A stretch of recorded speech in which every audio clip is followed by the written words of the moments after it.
The story of Urashima Taro, the fisher lad, by Yei Theodora Ozaki. Long, long ago, in the province of Tango, there lived on the shore of Japan, in the little fishing village of Mizu-no-ye, a young fisherman named Urashima Taro.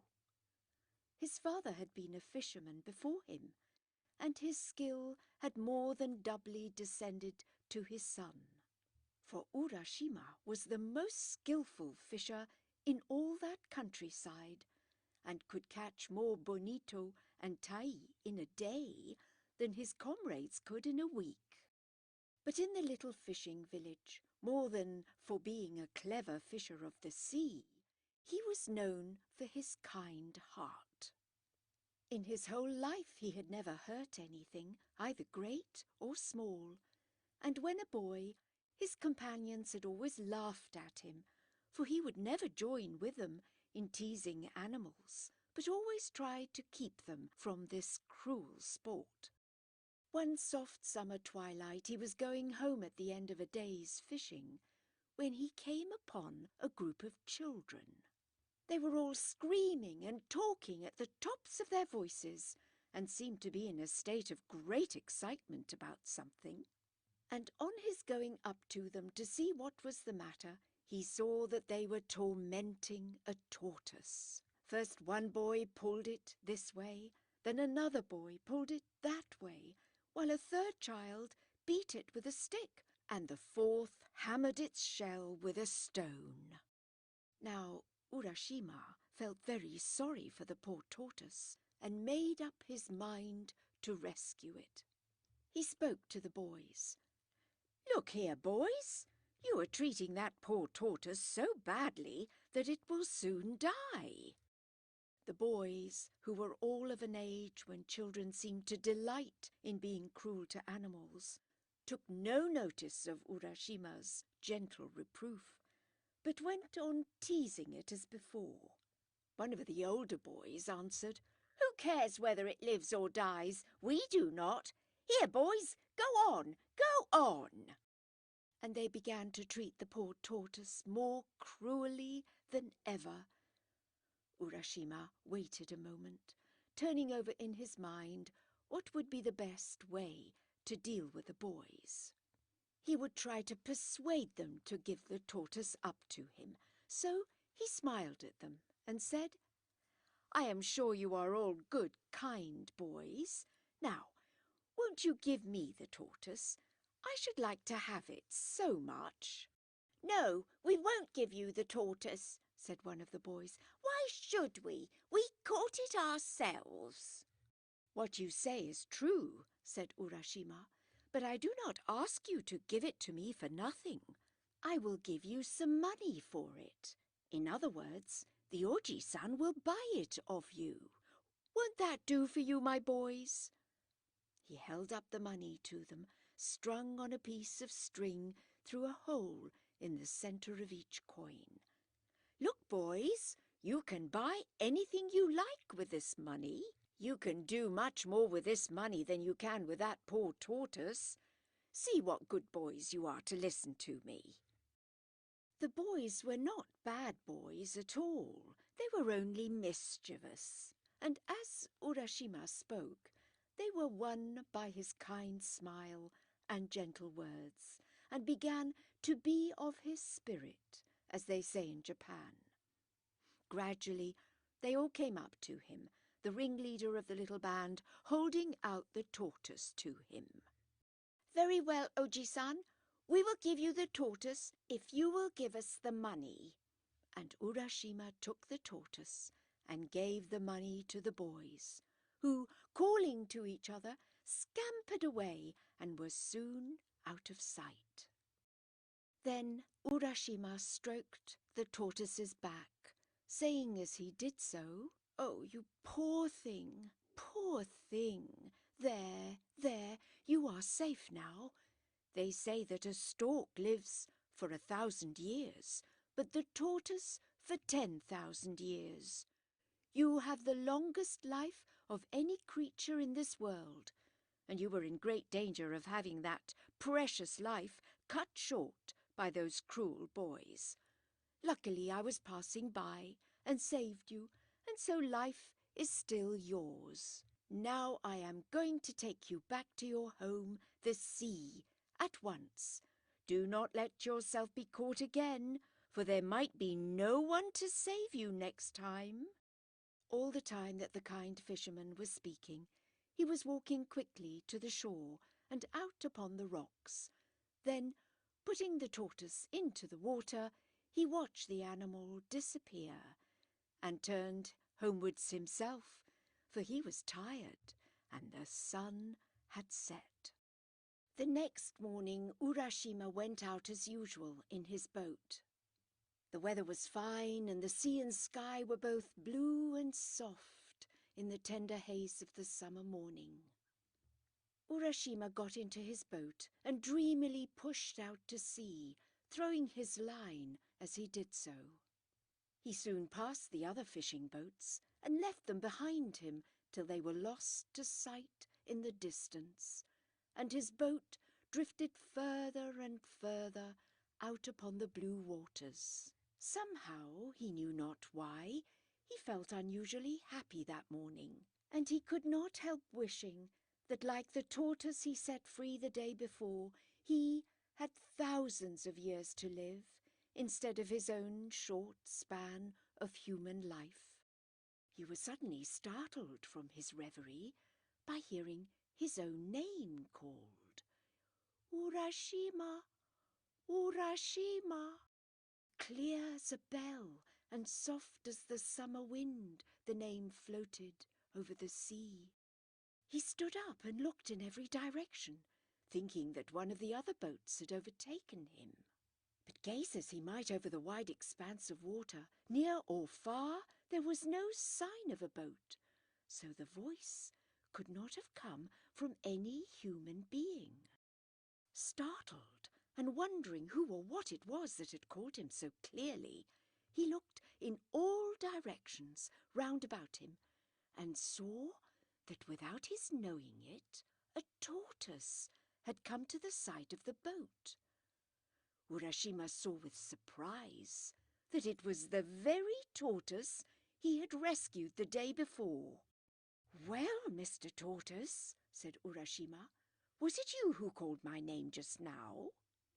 The tortoise nodded its head several times and said, "Yes, it was I. Yesterday, in your honourable shadow, my life was saved, and I have come to offer you my thanks, and to tell you how grateful I am for your kindness to me." "Indeed," said Urashima, "that is very polite of you. Come up into the boat. I would offer you a smoke, but as you are a tortoise, doubtless you do not smoke." And the fisherman laughed at the joke. laughed the tortoise. "Sake is my favourite refreshment, but I do not care for tobacco." "Indeed," said Urashima, "I regret very much that I have no sake in my boat to offer you. But come up and dry your back in the sun. Tortoises always love to do that."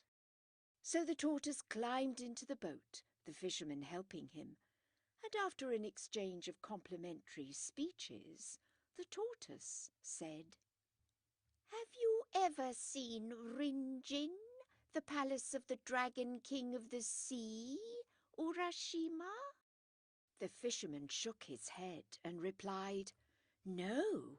Year after year the sea has been my home, but though I have often heard of the Dragon King's realm under the sea, I have never yet set eyes on that wonderful place. It must be very far away, if it exists at all." "Is that really so? You have never seen the Sea King's palace?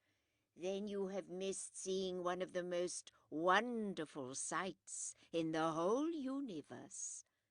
It is far away at the bottom of the sea, but if I take you there, We shall soon reach the place. If you would like to see the Sea King's land, I will be your guide." "I should like to go there, certainly, and you are very kind to think of taking me. But you must remember that I am only a poor mortal and have not the power of swimming like a sea creature such as you are." Before the fisherman could say more, the tortoise stopped him, saying, "What? You need not swim yourself. If you will ride on my back, I will take you without any trouble on your part." "But," said Urashima, "how is it possible for me to ride on your small back?" "It may seem absurd to you, but I assure you that you can do so. Try at once. Just come and get on my back and see if it is as impossible as you think." As the tortoise finished speaking, Urashima looked at its shell and, strange to say, he saw that the creature had suddenly grown so big that a man could easily sit on its back. "This is strange indeed," said Urashima. "Then, Mr. Tortoise, with your kind permission, I will get on your back." "Dokoisho!" he exclaimed as he jumped on. The tortoise, with an unmoved face, as if this strange proceeding were quite an ordinary event, said, "Now we shall set out at our leisure." And with these words he leapt into the sea with Urashima on his back. Down through the water the tortoise dived. For a long time these two strange companions rowed through the sea. Urashima never grew tired, nor his clothes moist with the water. At last, far away in the distance, a magnificent gate appeared, and behind the gate the long sloping roofs of a palace on the horizon. "Yah!" exclaimed Urashima. "That looks like the gate of some large palace just appearing. Mr. Tortoise, can you tell what that place is we can now see?" "That is the great gate of the Rin-Jin Palace. The large roof that you see behind the gate is the Sea King's palace itself." "Then we have at last come to the realm of the Sea King and to his palace," said Urashima. "Yes, indeed," answered the tortoise.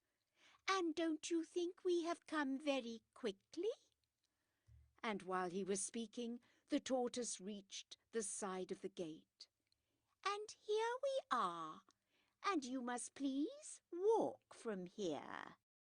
The tortoise now went in front, and speaking to the gatekeeper, said, "This is Urashima Taro from the country of Japan. I have had the honor of bringing him as a visitor to this kingdom. Please show him the way." Then the gatekeeper, who was a fish, at once led the way through the gate before them. The red bream, the flounder, the sole, the cuttlefish, and all the chief vassals of the Dragon King of the Sea now came out with courtly bows to welcome the stranger. "Urashima-sama! Urashima-sama! Welcome to the Sea Palace, the home of the Dragon King of the Sea. Thrice welcome are you, having come from such a distant country. And you, Mr. Tortoise, we are greatly indebted to you for all your trouble in bringing Urashima here." Then, turning again to Urashima, they said, "Please follow us this way." And from here, the whole band of fishes became his guides. Urashima, being only a poor fisher lad, did not know how to behave in a palace. But strange though it was all to him, he did not feel ashamed or embarrassed, but followed his kind guides quite calmly where they led to the inner palace. When he reached the portals, a beautiful princess with her attendant maidens came out to welcome him. She was more beautiful than any human being, and was robed in flowing garments of red and soft green, like the underside of a wave, and golden threads glimmered through the folds of her gown. Her lovely black hair streamed over her shoulders in the fashion of a king's daughter many hundreds of years ago, and when she spoke, her voice sounded like music over the water. Urashima was lost in wonder while he looked upon her, and he could not speak. Then he remembered that he ought to bow, but before he could make a low obeisance, the princess took him by the hand and led him to a beautiful hall and to the seat of honour at the upper end, and bade him be seated. Urashima Taro, it gives me the highest pleasure to welcome you to my father's kingdom, said the princess. Yesterday you set free a tortoise, and I have sent for you to thank you for saving my life, for I was that tortoise. Now, if you like, you shall live here forever, in the land of eternal youth, where summer never dies, and where sorrow never comes, and I will be your bride, if you will, and we will live together happily forever afterwards. And as Urashima listened to her sweet words and gazed upon her lovely face, his heart was filled with a great wonder and joy, and he answered her, wondering if it was not all a dream. Thank you 1,000 times for your kind speech. There is nothing I could wish for more than to be permitted to stay here with you in this beautiful land, of which I have often heard but have never seen to this day. Beyond all words, this is the most wonderful place I have ever seen. While he was speaking, a train of fishes appeared, all dressed in ceremonial trailing garments. One by one, silently and with stately steps, they entered the hall, bearing on coral trays delicacies of fish and seaweed such as no one can dream of. And this wondrous feast was set before the bride and bridegroom. The bridal was celebrated with dazzling splendor, and in the Sea King's realm there was great rejoicing. As soon as the young pair had pledged themselves in the wedding cup of wine, 3 times 3, music was played, and songs were sung, and fishes with silver scales and golden tails stepped in from the waves and danced. Urashima enjoyed himself with all his heart. Never in his whole life had he sat down to such a marvellous feast. When the feast was over, the princess asked the bridegroom if he would like to walk through the palace and see all there was to be seen.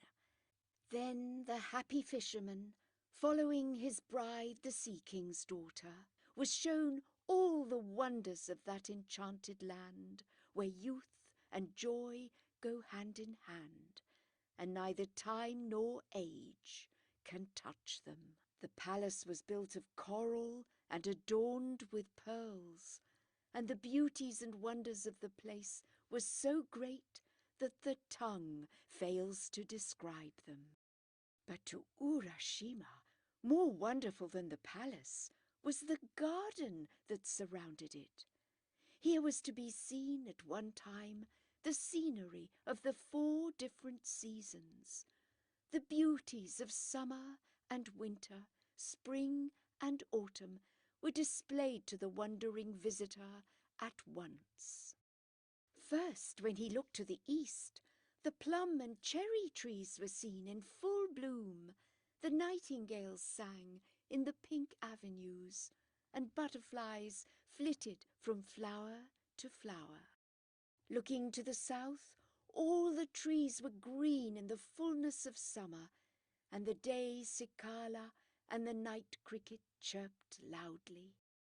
Looking to the west, the autumn maples were ablaze like a sunset sky, and the chrysanthemums were in perfection.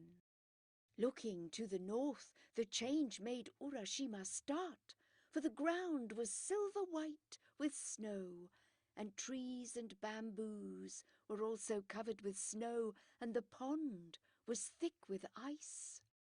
And each day there were new joys and new wonders for Urashima, and so great was his happiness that he forgot everything, even the home he had left behind, and his parents, and his own country, and 3 days passed without his even thinking of all he had left behind. Then his mind came back to him, and he remembered who he was, and that he did not belong to this wonderful land or the Sea King's palace, and he said to himself, "Oh dear, I must not stay on here, for I have an old father and mother at home. What can have happened to them all this time? How anxious they must have been these days when I did not return as usual. I must go back at once, without letting one more day pass." And he began to prepare for the journey in great haste. Then he went to his beautiful wife, the princess, and bowing low before her, he said, "Indeed, I have been very happy with you for a long time, Otohime-sama," for that was her name. "And you have been kinder to me than any words can tell. But now I must say good-bye. I must go back to my old parents." Then Otohime-sama began to weep, and said softly and sadly, "Is it not well with you here, Urashima, that you wish to leave me so soon? Where is the haste? Stay with me yet another day only." But Urashima had remembered his old parents, and in Japan the duty to parents is stronger than everything else, stronger even than pleasure or love. And he would not be persuaded, but answered, "Indeed, I must go. Do not think that I wish to leave you. It is not that. I must go and see my old parents. Let me go for one day, and I will come back to you." "Then," said the princess sorrowfully, "there is nothing to be done. I will send you back today to your father and mother, and instead of trying to keep you with me one more day, I shall give you this as a token of our love. Please take it back with you." And she brought him a beautiful lacquer box, tied about with a silken cord and tassels of red silk. Urashima had received so much from the princess already that he felt some compunction in taking the gift, and said, "It does not seem right for me to take yet another gift from you, after all the many favours I have received at your hands. But because it is your wish, I will do so." And then he added, "Tell me, what is this box?" "That," answered the princess, "is the tamate bako, and it contains something very precious. You must not open this box, whatever happens. If you open it, something dreadful will happen to you. Now promise me that you will never open this box." And Urashima promised that he would never, never open the box, whatever happened. Then, bidding goodbye to Otohime-sama, he went down to the seashore, the princess and her attendants following him. And there he found a large tortoise waiting for him. He quickly mounted the creature's back and was carried away over the shining sea into the east. He looked back to wave his hand to Otohime-sama till at last he could see her no more, and the land of the Sea King and the roofs of the wonderful palace were lost in the far, far distance. Then, with his face turned eagerly towards his own land, he looked for the rising of the blue hills on the horizon before him. At last the tortoise carried him into the bay he knew so well, and to the shore from whence he had set out. He stepped onto the shore and looked about him, while the tortoise rowed away back to the Sea King's realm. But what is the strange fear that seizes Urashima as he stands and looks about him? Why does he gaze so fixedly at the people that pass him by? And why do they in turn stand and look at him? The shore is the same, and the hills are the same, but the people that he sees walking past him have very different faces to those he had known so well before. Wondering what it can mean, he walks quickly towards his old home. Even that looks different, but a house stands on the spot, and he calls out, "Father, I have just returned." And he was about to enter when he saw a strange man coming out. "Perhaps my parents have moved while I have been away, and have gone somewhere else," was the fisherman's thought. Somehow he began to feel strangely anxious. He could not tell why. "Excuse me," said he to the man who was staring at him, "but till within the last few days I have lived in this house. My name is Urashima Taro. Where have my parents gone, whom I left here?" A very bewildered expression came over the face of the man, and still gazing intently on Urashima's face, he said, "What? Are you Urashima Taro?" "Yes," said the fisherman, "I am Urashima Taro." "Ha ha ha!" laughed the man. "You must not make such jokes. It is true that once upon a time a man called Urashima Taro did live in this village, but that is a story 300 years old. He could not possibly be alive now." When Urashima heard these strange words, he was frightened and said, "Please, please, you must not joke with me. I am greatly perplexed. I am really Urashima Taro, and I certainly have not lived 300 years. Till 4 or 5 days ago, I lived on this spot. Tell me what I want to know without more joking, please." But the man's face grew more and more grave, and he answered, "You may or may not be Urashima Taro, I don't know. But the Urashima Taro of whom I have heard is a man who lived 300 years ago. Perhaps you are his spirit, come to revisit your old home." "Why do you mock me?" said Urashima. "I am no spirit. I am a living man. Do you not see my feet?"